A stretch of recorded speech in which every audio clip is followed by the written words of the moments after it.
Okay, good morning everyone and welcome. And we're here to be discussing how play can affect the development of digital toys and games.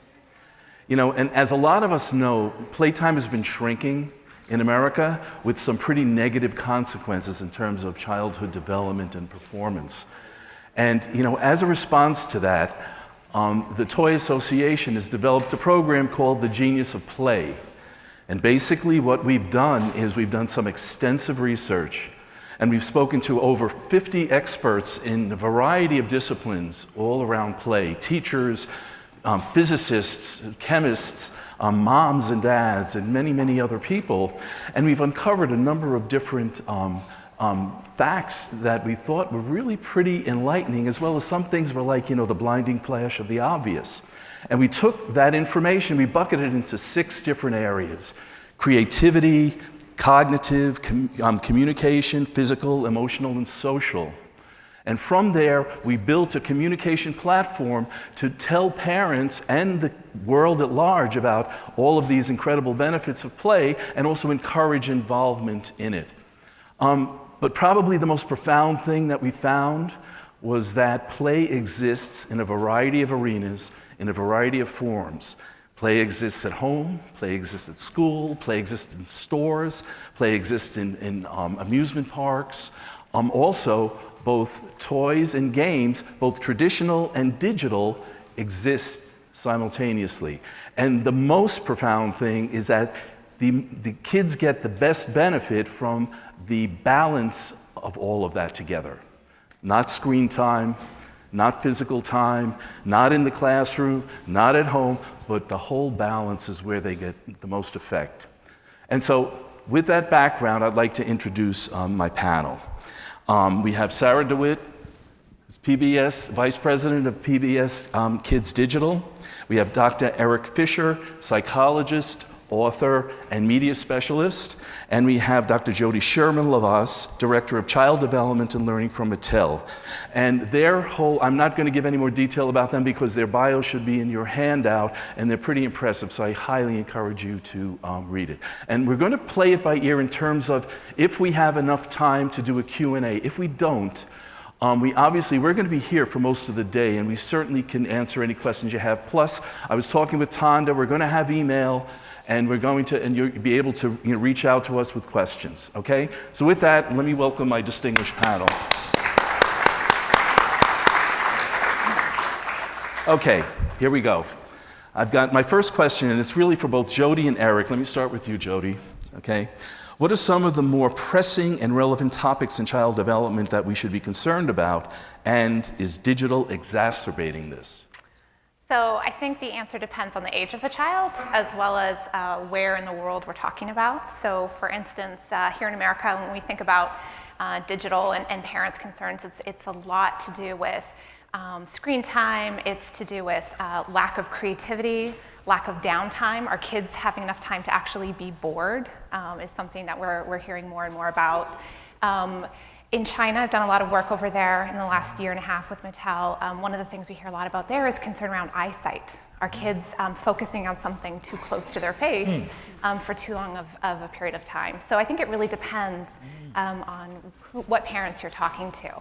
In terms of whether digital is exacerbating these topics or helping, for me, it really comes down to the quality of the content and the quality of the experiences. So when the content is designed to address clear learning objectives or child developmental outcomes, when it's designed with experts, when it's tested summatively, informatively, and when kids and parents use those together in a balanced amount of time, they can actually have really positive outcomes. So we know even language skills, which some people are really concerned about, when you have screen time that actually incorporates kids talking to other people, whether it's through FaceTime or other mediums, they can actually help with some language skills. So it really boils down to the type of content that is at question. Interesting, very interesting.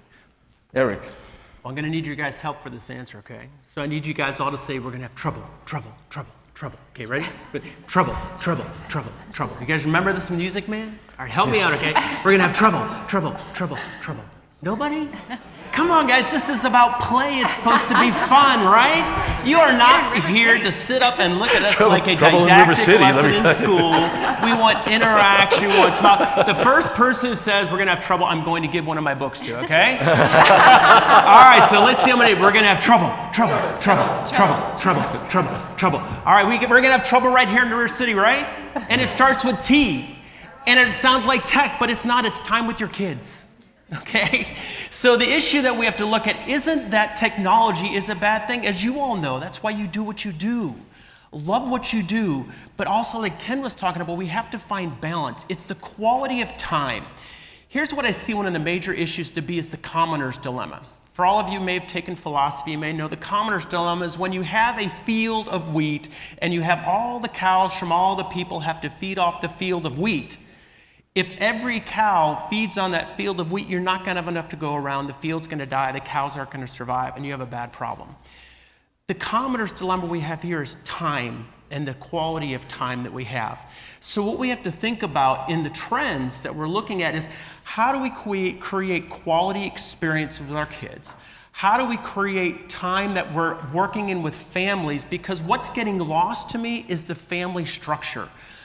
The quality of our families has been depleting, and I see parents are letting technology do more than it should do. It should not be a babysitter. It should not be the entertainer. It should not be the teacher. So we need to build on those quality interactions in that. That ties into education, okay? And that's where we have to look at the role that education plays in our culture and how much are we trying to introduce technology potentially too early. I walked the floor yesterday because I wanted to see what new was coming out in family technology, and I saw some AR inspired cards. So you hold the card up, and the monkey pops out, and then you hold the card up with a monkey and the banana, and the monkey eats the bananas and things like that. That's really engaging. That's helping the kids, young kids, to get engaged in the idea of seeing something 4D almost, that they're getting beyond the 3D experience, and they're immersing themselves in it. The other issue you have to look at is the jury is out on the long-term integration of AR and VR in child development. This is something new, and the kids today are really in some ways becoming guinea pigs, okay? Back in '96, there was some research that somebody did that said the effect of technology has always shown benefits to the culture up to the year '96. Like I said, I think that we always have to be aware of that is a moving point that is going to continue to evolve. The article by Apple shareholders yesterday, there was an article in The Atlantic that came out a few months back on smartphones destroying a generation. There are actually some positive results in that too, because what we're finding is that teenage rates of pregnancy are going down. You're having less violence among teens, but you're having higher levels of suicide, higher levels of anxiety, higher levels of depression. What we know about what technology does, immersive technology, is it affects the same areas of the brain that affects alcohol and drug addiction. So we have to be very careful of walking that whole situation back as we look to move forward in these trends as we move forward. You know, it's so interesting. There are so many different topics that Erik just mentioned that we could spend the whole morning on and everything like that. There's so many things we can talk to him about probably after, and the same with Jody. But why don't we move on to Sara? You know, and Sara, you know, what are important considerations about play when developing digital products for kids? And how does understanding the benefits of play influence the outcome? Well, I'm from PBS Kids, and so I would be remiss if I didn't begin by quoting Fred Rogers, who said that play is the work of childhood. And so that's what our team always kind of goes back to, thinking about. Play is how kids understand the world. It's how they work out different situations. It's how they think about who they might be. It's how they kind of build some aspirations. And so when we bring the tech layer into that, we need to think about like how tech adds to that ability for kids to explore the world. It's not just tech for tech's sake, as you said. You know, being able to show different cards and, you know, animals and what they eat to a kid, is that very different than a flashcard? We've got to really think about it, and I haven't seen this, so I shouldn't speak to that, but we have to really think about where does tech actually add to the experience for kids? Where is it bringing something that you couldn't do otherwise? Like, is tech opening kids' eyes to a part of the world that they've never seen before and letting them explore it and kind of hear the sounds of that place? That's something unique that tech can do, that can give kids a different perspective on the world. And how can tech let kids think about different kinds of play? Part of my frustration when we first started building digital games for kids is that it was often kind of worksheets repurposed.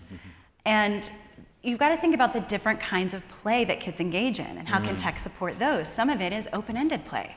Some of it is playing Tea Party.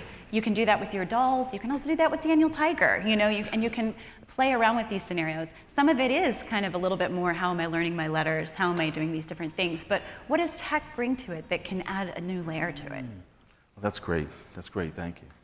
Jody. Yes. What are parents saying about play? Do they understand the benefits? Do they draw a clear line between traditional and digital play? Yeah, that's a lot of questions in one. And again, I come back to, it depends on who we're asking. So in my work in China, for example, we've done a lot of work on understanding parents' perceptions of play. And play, in some parents' mind, is a little bit more of a luxury.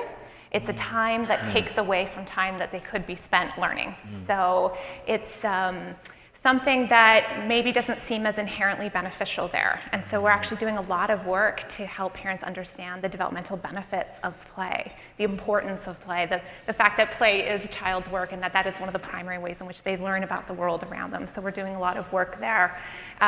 Parents here, I think, understand that play is beneficial, but may not understand how or why. And they may not necessarily see play the same way that kids do. So I'm a mom, I have two boys, 7 and 10.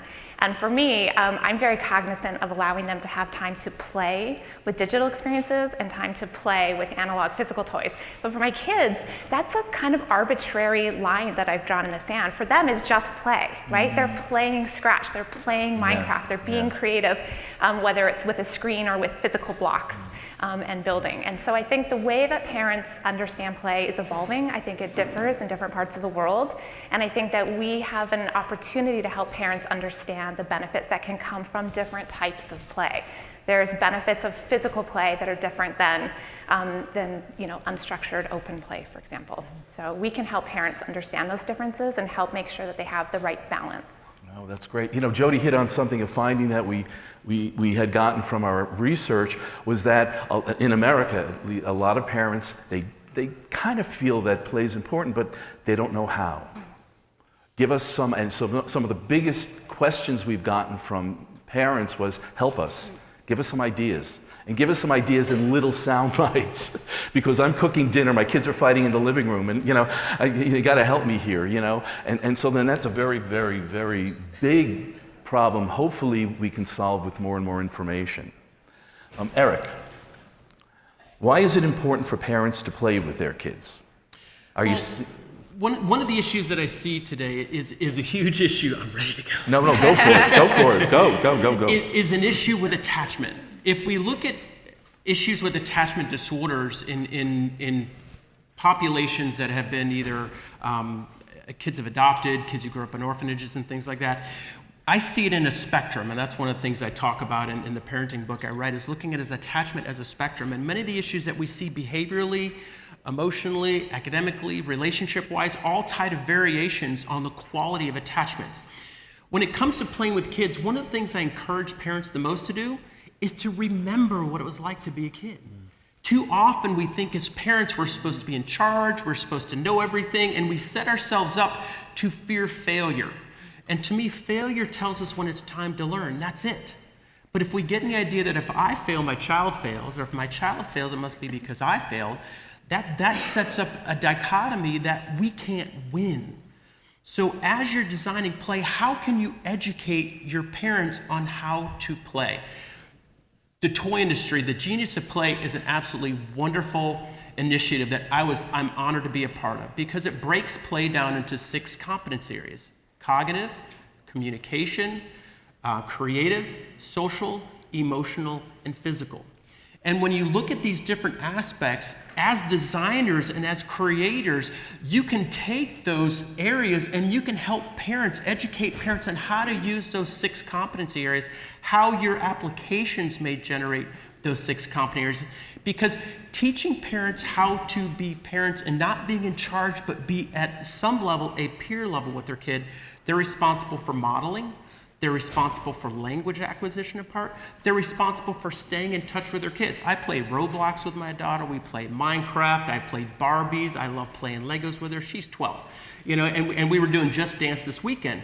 Because as she talked, the balance of play with your kids, and we're working in physical, social, emotional, and we also then are able to talk about her interactions on those online games. Because there are people who are expressing a whole range of behaviors that are appropriate and inappropriate, that because I've played with her and been a part of her play life so long, she's able to talk to me. And she said, "Dad, I don't think you know what it's like to be a kid these days." I said, "Oh, contrary, I really think I do. I work with a lot of you guys every week." But you don't have to be a professional to connect with your child. Connect first in here with yourself and then connect with your kids. Ken, may I add on to this? Sure. So this is something that we hear from parents a lot too. It's this fear of not being able to play with their kids. They're not sure how to approach it. And also, it also bleeds over into learning. Parents often feel like they aren't equipped to be able to help with their kids' learning. And one of the things that we've been talking to parents about and doing a little bit of research around is just getting parents to talk to kids about what they played. So especially play with technology tends to be kind of this black box. It's like this one-on-one thing that the kid is doing while the parent's making dinner. And therefore the parent doesn't actually know what happens. But if the parent just, after that experience happens and the child comes to the dinner table, if the parent says, "Hey, what were you playing? Can you tell me the story of that? Oh, how did you get over that level?" So it's working on communication skills with your kids. It's bonding with your kids. It's letting them share something they found interesting. But it's also beginning to introduce the parent to the kind of play that the kid is engaging in.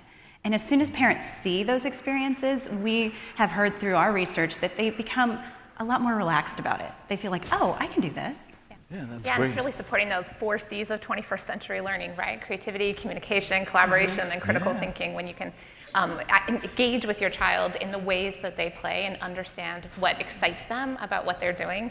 My older son is really into Scratch right now, and so when he can unhide his projects and show all the code and walk me through the code, he's just so excited and so passionate about what he's created using he's digital, teaching you and he's teaching me at the same time. Isn't So that great? it's fantastic. It's And really that's exciting. making media and tech something to talk about. Like that's setting up a really good model for kids, that this is something that, oh, I can talk to my parents about this. Yes.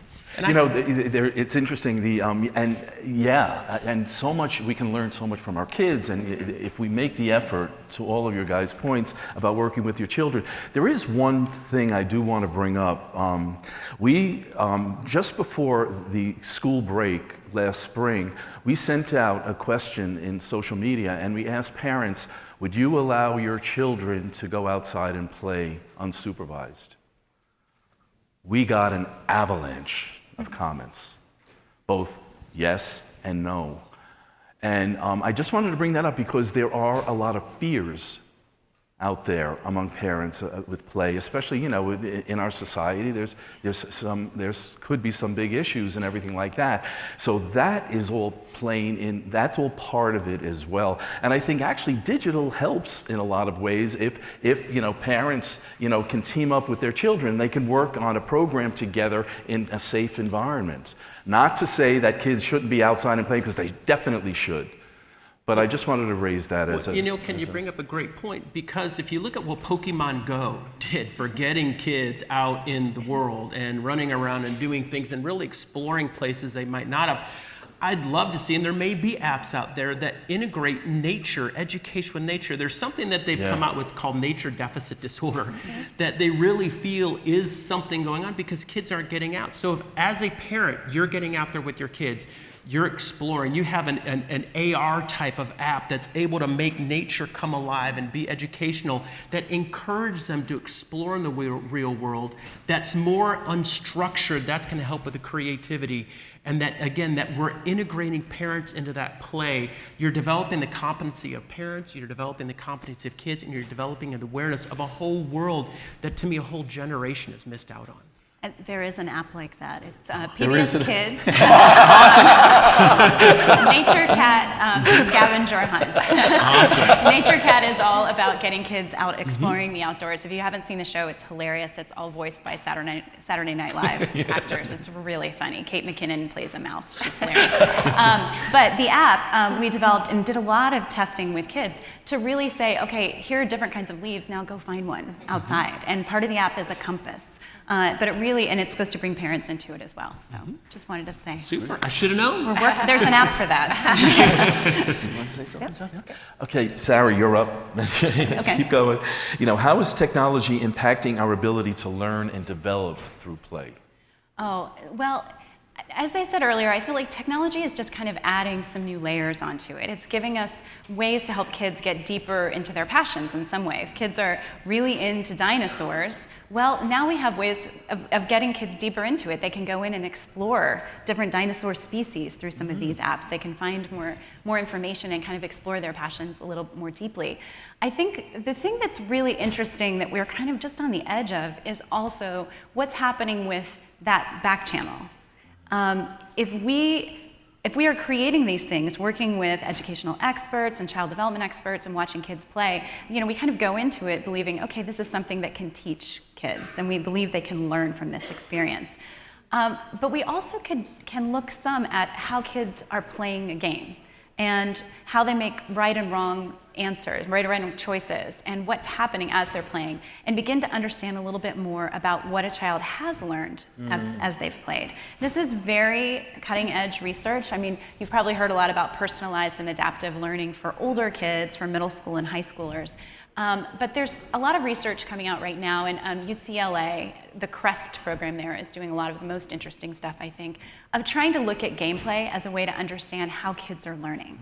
So obviously there are lots of privacy considerations that come along with this, making sure that we're keeping that data anonymized and we're being really careful about who's receiving it. But how could this kind of play actually give more insight to parents and teachers about how a kid is learning? Interesting, really interesting. Erik, how has learning through play evolved over the years? Easy question. Absolutely. Well, let's back up a little bit, and because we've talked a lot about play, but let me give us some additional definitions of how some researchers have defined play over the year. So play has been defined as anything that spontaneously is done for its own sake. Okay? Play appears purposeless and produces pleasure and joy and leads one to the next stage of mastery. Play includes activities that are freely chosen and directed by children and arise from intrinsic motivation. Play is pleasurable, meaning kids must enjoy the play activity. It's intrinsically motivated, meaning they engage in play simply for the satisfaction the behavior itself brings. Play is process-oriented. When children play, the means are more important than the ends. So why they're doing it, what outcome we're looking for isn't the important part, it's how they do it. And that's the important piece, especially in my work with kids. I'm always looking not at what the rules are, but how do they adapt to the situation and what can I learn about them through play? That's often the critical piece in helping to observe. Play is freely chosen, play is actively engaged, and play is non-literal. It involves make-believe, okay? I think one of the things that I see happening is there's so much structure because computer, tech toys basically involve programming and involve rules. And when we add too much structure, are we affecting the ability for our kids to learn creativity? So if we back up now and we look at research, kids who actually played with blocks, played with sand, had free play experiences with little or no definition of what the structure of play was, actually developed executive functioning skills better than kids who were given guidelines of how to play. Kids who actually were able to play with gender-neutral toys like blocks, cars, signs versus action toys or dolls or things like that for both boys and girls actually demonstrated better learning and actually demonstrated better development of executive functioning. We have this race to executive functioning that somehow our kids are going to be better. We have to look at the differences in developmental timing. Not every kid develops the same way and at the same time. We also have to look at how we're teaching our kids to develop, and if they need to continue to learn to interact in our real world, don't we want to ground their education in the real world and use technology at school to augment that? So when we do that, for me, my daughter had no technology until the age of 2. From 3 to 5, she had very little of play, things like that. But her school education, I sought out education that didn't have any technology. She went to Montessori. Waldorf School up in San Francisco. Their parents don't believe in their kids having technology. Most of those are tech executives send their kids there. Then you have the alt school that was recently developed from somebody who worked at Apple. I'm drawing a blank on his name right now, but he believes in the strategic integration of technology at certain developmental ages and called it Montessori 2.0. I would be very careful not to call alt school Montessori 2.0 because Maria Montessori worked from developing very critical movement-based skills from the gross motor to the fine motor and developing in a very systematic way. So I see value in the integration of technology in the development of education, but we have to be very careful and know that these are still very early stages in that. I think in addition to kind of the way we integrate into education, we need to remember that the kids are growing up in worlds where they're seeing all these devices and screens all around it. They're seeing their parents pick up a phone all the time. And we also need to play a role in teaching kids responsible use of that media.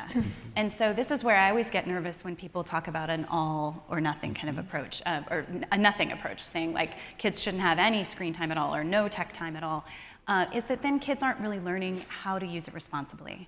So if you introduce it, you also have the responsibility of introducing, like, this is just like any other toy. When you're done, you got to clean it up by closing your program and turning off the device and putting it away where it goes and moving on to the next activity.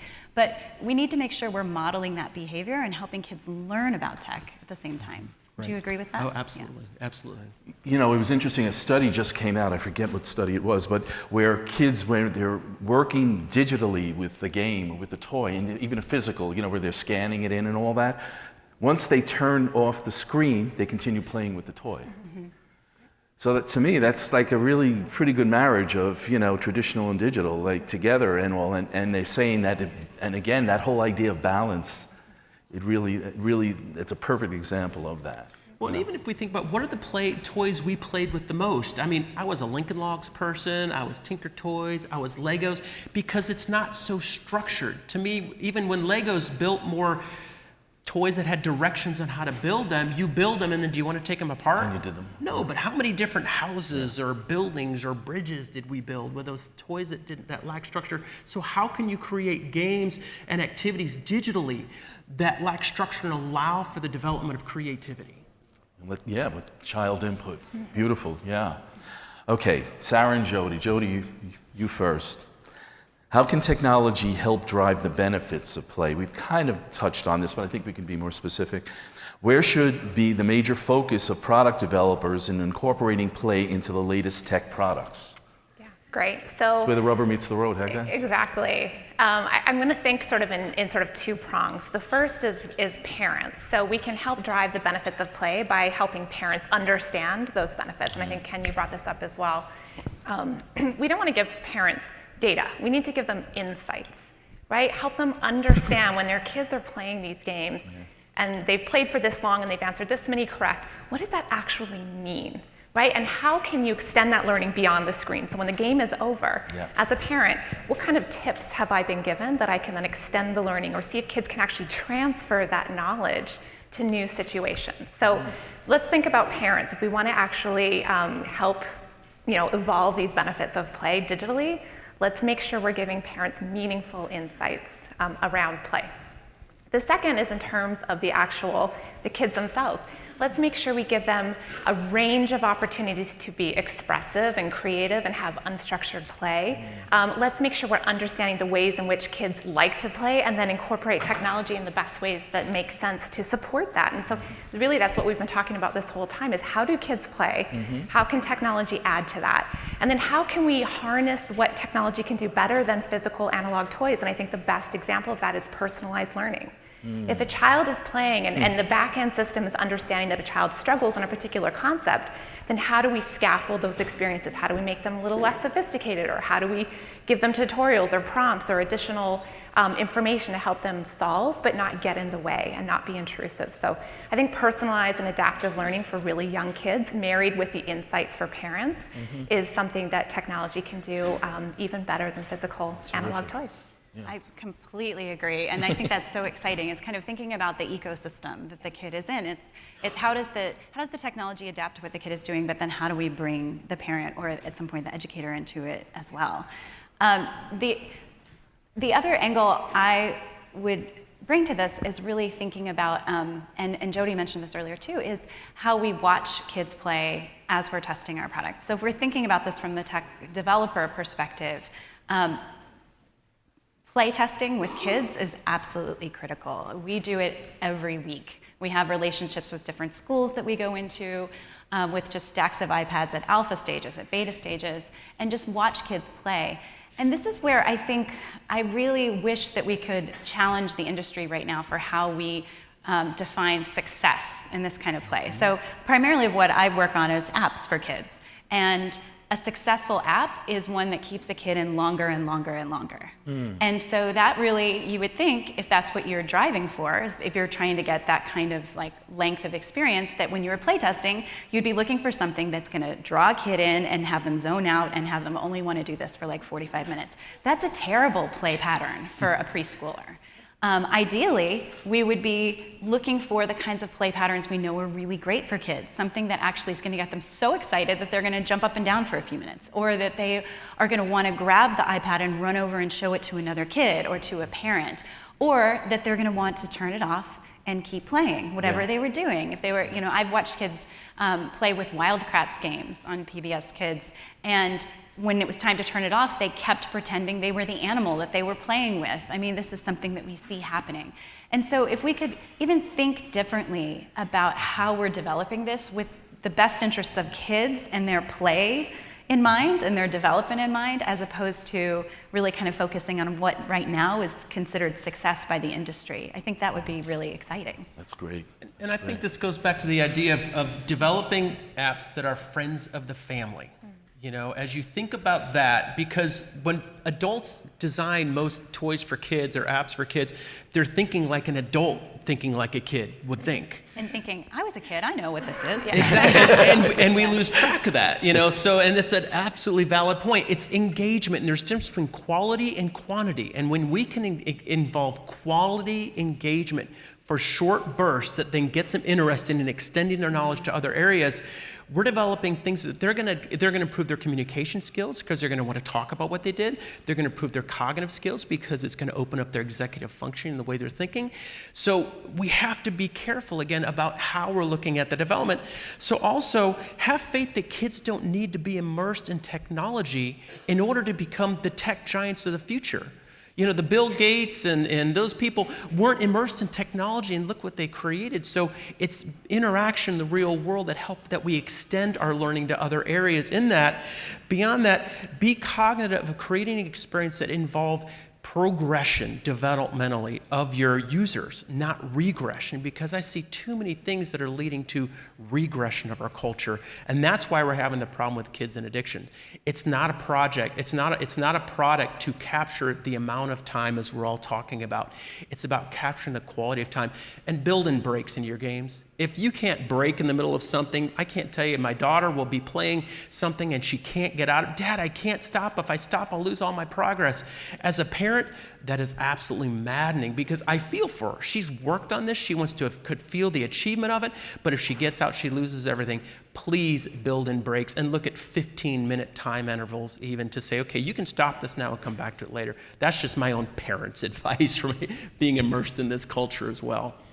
Okay, listening to this conversation, obviously, I think hopefully we all can see in this room that digital is very much a part of the whole play experience. And I'm going to share a very quick story. Many years ago, I was an educational psychologist, and I taught an emotionally handicapped and learning disabled kid. He was 13 years old, and he couldn't even recognize the letter A. And I worked with a hospital, which is no longer there, called Bronx Children's Psychiatric Hospital, and built a curriculum for this kid using play. Even things like, we built an abacus so the kid could learn how to add and subtract and multiply and divide. We used all kinds of Scrabble games built for him to teach him the sounds and the letters and get that. Long story short, first of all, I got the kid to read, but long story short, this kid graduated college. And I hear this, I said, I wish I had some of the technology, I wish I had some of the digital tools that are available and are going to be available for kids to learn and all that. And that's what an exciting time that we're in right now. And with that, we have a couple of minutes for questions. Yeah? Okay, anybody have a question? There's one over there. Right. Yes.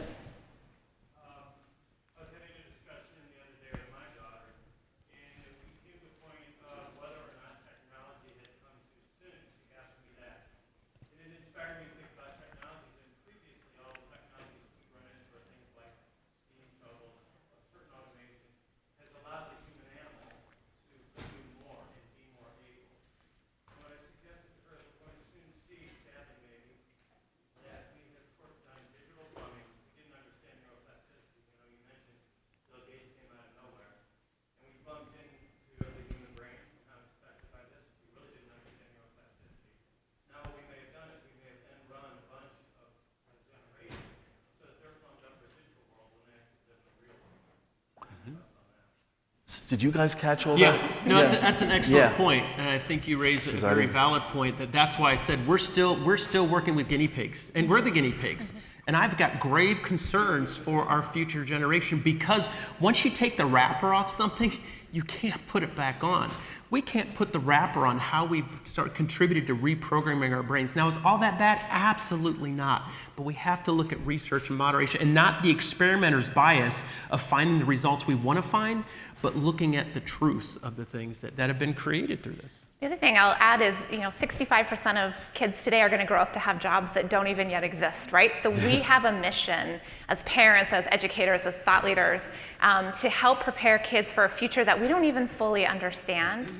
And so part of what we're trying to really tackle, particularly at Mattel, is just helping kids be successful as lifelong learners, be hungry to learn, establish those critical 4 C's of 21st century learning, and do it through play and help them understand that, build the confidence in them that they can tackle whatever the future holds by giving them those confidence early experiences through play, whether it's digital or physical play.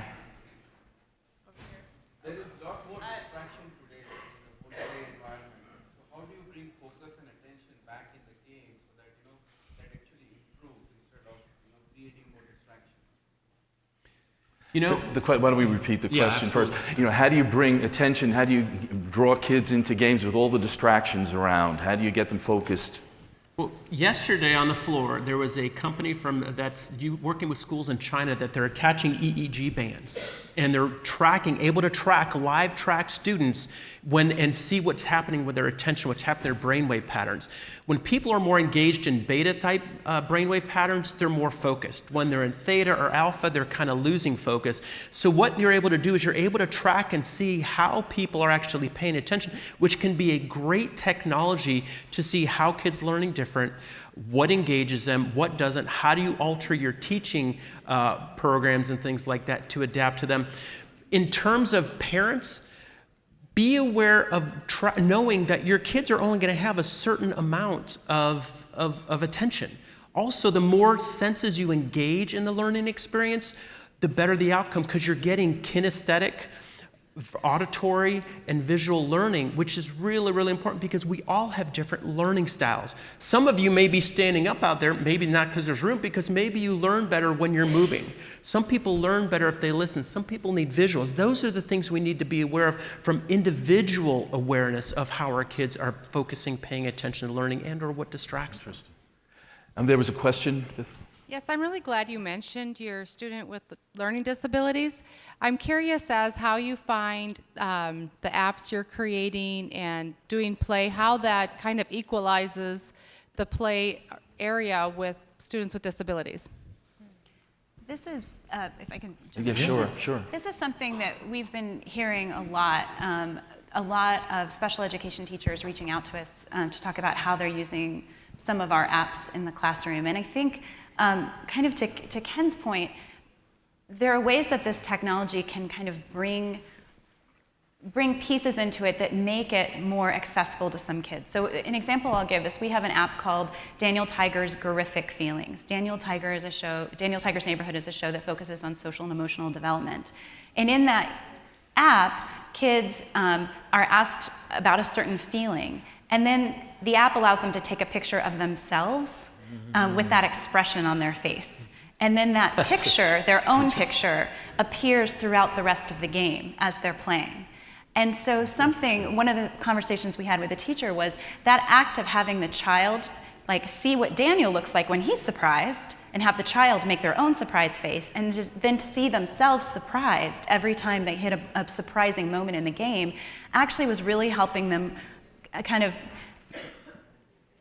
work on this with their kids, help them reinforce what they were learning about different emotions. So I think there's an incredible body of research that is waiting to happen in this space. And there's so many things to research in this area, but to get a little bit deeper into how new technologies can work with kids with learning disabilities and kids with other kinds of social and emotional needs, I think would be a really exciting body of research to get into. That's great. There's another question. Hi, this is James Poulter from Lego. So I'd just be interested to hear your kind of thoughts on the future of how you think that the smart home and the connected home might be able to start playing into the automation and tracking and quantification of the play experience, and just maybe just give some of your thoughts on how that might change over the next period. Mm-hmm. No, I think it's a great concept to look at. I think we have to be careful of the balance of dependency on technology too much and letting people be people.